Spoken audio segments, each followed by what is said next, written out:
You're hoping to pay down your credit card debt and you're considering a balance transfer to save you money. But should you do it?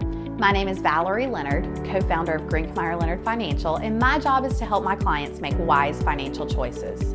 So credit card companies love to send you offers with low introductory rates and balance transfer options. And they're not always a bad thing, but there's a few things that you may want to consider before you do it. So transferring your balance is not the same thing as paying off your card.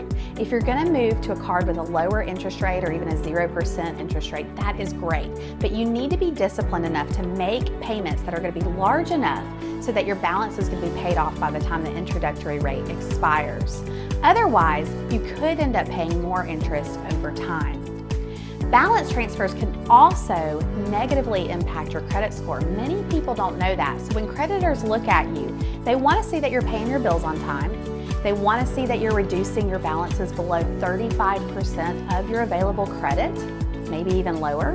And they want to see that you have a long history of using credit wisely, as well as they want to make sure that you're not repeatedly transferring balances from one company to another. You also want to consider any balance transfer fees that may apply. Sometimes there can be upfront charges. And then since closing long-standing credit cards can hurt you, you'll want to weigh the pros and cons that are associated with closing your old card that you're transferring. If you keep that old card open, you're likely to free up a lot of credit, but if the temptation to use that card is going to be too great for you, it may be worth the short-term negative impact to your credit score to keep from incurring more debt later on. And then if you transfer the entire balance of your credit card, you're going to have to qualify for a credit limit that's high enough to be able to accommodate that transfer. That may not always be possible, so it still could make sense to transfer a partial balance, especially if you're disciplined enough to pay off that amount that you're transferring over the introductory period. And I think the most important thing that I cannot stress to you enough, I try to stress this to my clients all the time: quit using your credit cards. If you really want to start saving money, you need to address the root of your problem, and that may very well be a spending problem.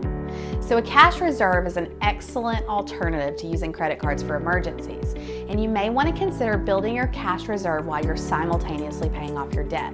This is going to keep you from racking up more debt if an emergency comes up.